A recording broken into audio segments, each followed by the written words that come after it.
alhamdulillahi rabbil alamin rabbi shrah li sadri wa yassir li amri wahlul uqdatan min lisani yafqahu qawli. Aywa, alhamdulillah. Donc tey jii incha allah dañoo ñëw avec un nouveau livre, mooy le livre intitulé Mon premier Coran, livre d'histoire.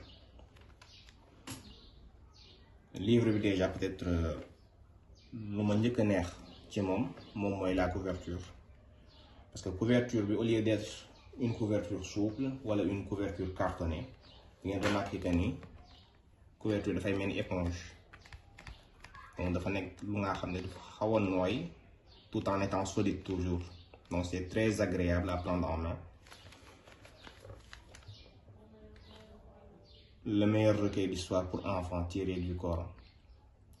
Voici pour les jeunes lecteurs un recueil d'histoires tiré du Coran dans un livre joliment illustré. Les histoires émouvantes et dramatiques des grands prophètes. Des peuples et des nations s'enchaînent les unes après les autres, un événement conduisant naturellement à un autre. Donc d'après lu ñu lire fii nii, c'est un livre d'histoire qui est centré dans les histoires du Coran déjà, mais principalement fii li ñu retrouver moom mooy les histoires des prophètes, mais également les histoires des nations qu'Allah il a citées dans le Coran. Et ce livre contient 42 histoires tirées du Coran, faciles à lire, une valeur morale pour chaque histoire, un langage simple, des illustrations expressives et plaisantes, les références coraniques de chaque histoire mentionnées à la fin du livre. Donc ça même c'est quelque chose qui est intéressant, parce que l'histoire tamit lu ñu ci soxla toujours moom mooy à la fin de l'histoire xam yan leçon de morale lañ mën tirer cette histoire là.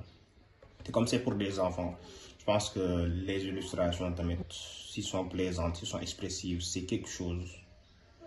Un langage simple tamit c'est un atout, parce qu'un enfant tu vas pas venir avec des mots compliqués, il faut que ça soit très simple, des phrases simples, faciles à comprendre, et peut-être les références coraniques à chaque histoire. Donc peut-être ça c'est quelque chose qui peut pousser l'enfant à s'intéresser plus au Coran. Conçu pour être utilisé à la maison, ce livre rend le message du Coran plus facile à comprendre pour des enfants. C'est le moyen idéal pour initier votre enfant au Coran et l'inciter à la lecture. Spécialement choisi pour les très jeunes enfants, ces histoires servent de base pour l'élaboration d'une connaissance de plus en plus profonde du Coran pour les enfants âgés de 5 à 12 ans. Donc je pense que ça c'est une présentation que l'auteur a faite du livre. Moi personnellement, moi qui titre Mon premier Coran, je pensais que c'était un livre de Coran avec des illustrations dedans, mais apparemment c'est un livre d'histoire. C'est un livre d'histoire ou bien c'est un livre des histoires qu'Allah a racontées dans le Coran. Donc au premier abord, c'est surtout la couverture qui me plaît. Donc c'est très doux, c'est très agréable à prendre en main, mais douceur boobu noonu terewul ni c'est aussi très solide.